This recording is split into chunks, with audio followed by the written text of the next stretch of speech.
Hey, what's happening, ladies and gentlemen? Stephen Davidson here. Obviously, we're not shaving, and nor is it video game related, which is another channel of mine. But I wanted to go ahead and put together a video and a demonstration about my liquid propane fireplace. Alright, let's talk some of the situation here behind it. Before we got this fireplace, which has been 6 years ago now. Actually, I think it's been closer to 7.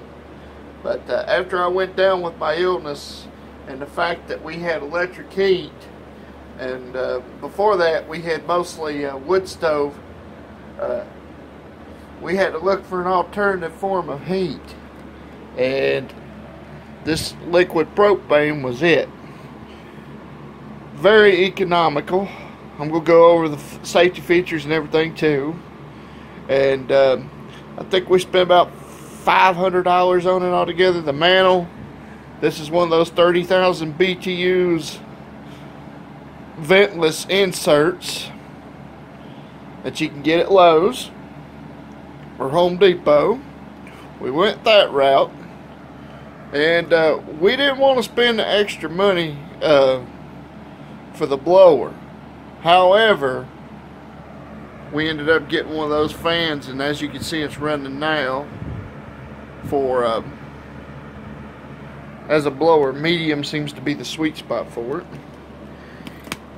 Now, for those wondering about propane and whatnot and heat, this is the best way to go in my opinion.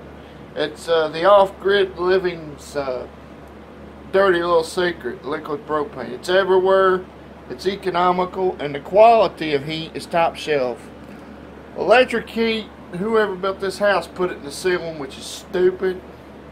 And we did have a brick wall there where all this white wall was, and a wood stove, but now that I'm no longer able to go and cut wood, and the fact that it's very expensive now, it costs more than even pellets do. And so we had to have something going on here. Alright. This is ventless. If you want vented, you won't get no heat out of it. Straight up. The vented kind that you see at Cabela's is only for that spot only, and it really don't put out enough heat to mount anything. Theirs is more for decor. This is for heat. So if you want heat, get ventless. Now this particular insert here has a built-in low oxygen sensor and shuts itself off in the event of low oxygen. We do have a carbon monoxide detector plugged up somewhere. It's never gone off in the time we've owned it. We're also in an old house where the seals aren't as good as they used to be, and it's been over 30 years since we had our windows replaced, and the seals of them are beyond gone. So we don't have to worry about it too much in terms of sealing in carbon monoxide, because it never happens. Now, when we first got these logs, it cannot hurt to clean them big time, because they stunk for no end. They stunk till no end for about a week, and after a week they was pretty much over and done with. No issues at all. Can't even smell it in terms of that method. Alright, this insert also came with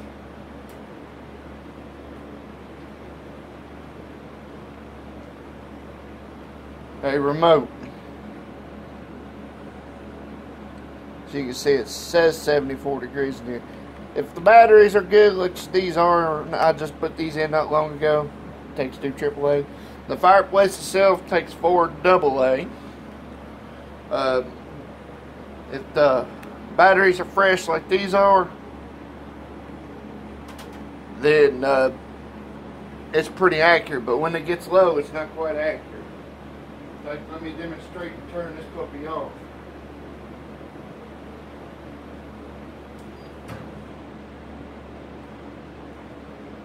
Okay, I'm going to turn it back on for video demonstration purposes. back off.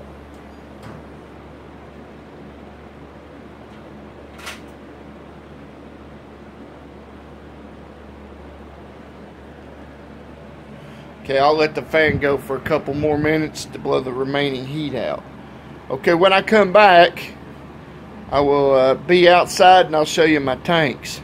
So stand by, I will be right back. Hang loose. Okay, we're back. These are my 100-pound tanks. And that's supposed to be copper, but as you can see, it's patinaed real good. It has to be a copper line due to the chemical that they put in the propane for safety features. To keep things safe and to let you know that there's a leak, propane has a rotten egg smell. It is man-made. It's not like natural gas, and they also put in natural gases that your natural gas is a rotten egg smell for safety features. That's to let you know it's leaking and to not light it up and to check your equipment. That's a safety feature. They do that with all liquid propane and natural gas. Now, as far as economics goes, you're not going to beat natural gas, but this comes pretty darn close to it. I got a great aunt that has a pellet stove. That's interstate behind me, by the way, if you're wondering. I got a great aunt that has a pellet stove. And every winter she gets 2 skids. She usually calls me to haul it in that monster for her. And she gets those hardwood pellets. They are expensive. This year it cost her $550 for 2 skids, and she has about a handful of bags left over at the end of winter. But to me, I don't spend anywhere near that. These 2 tanks will last me 60 days, 30 days per tank, and the cost to fill them up this year per tank was $60. I'm not kidding you, just 60 bucks for 30 days worth of heat. Going rate for firewood right now is right at $125 a load for a pickup load like that. That's expensive.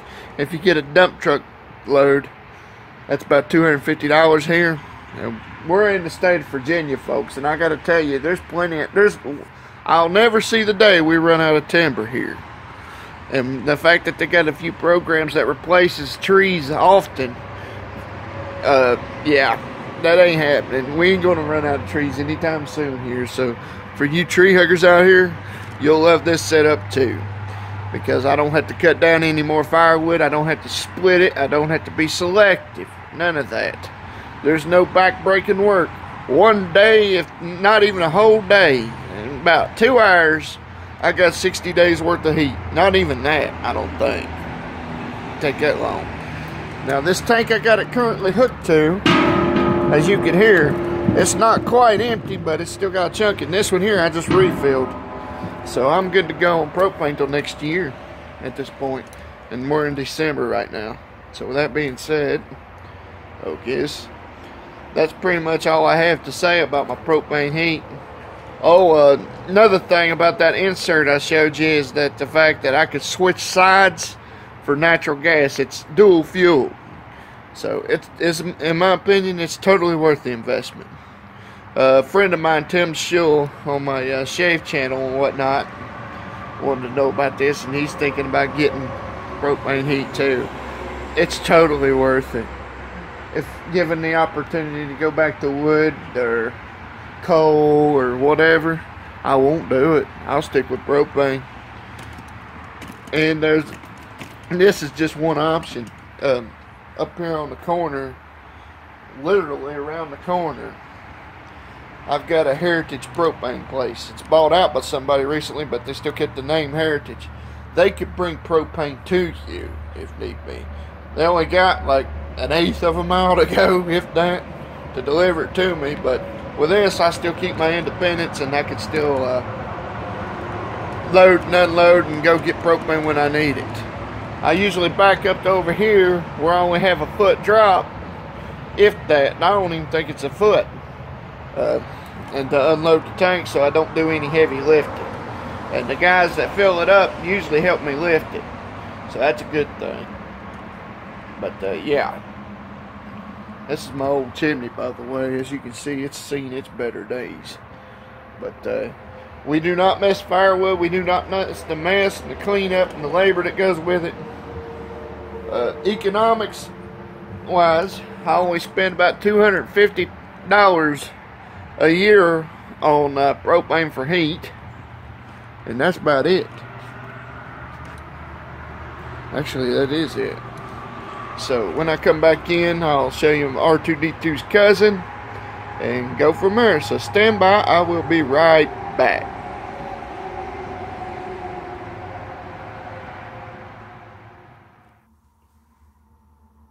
Okay, I'm back. I wanted to fire it up on camera for you guys. Here we go. I turned the knob on the tank. This is R2D2's cousin, his Mike Baker cousin. I'm going to take a barbecue grill lighter,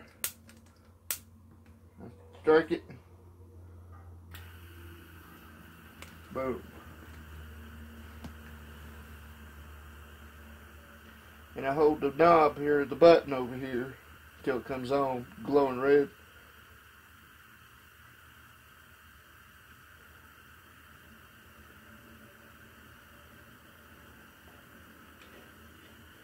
Okay, and then I let it get going.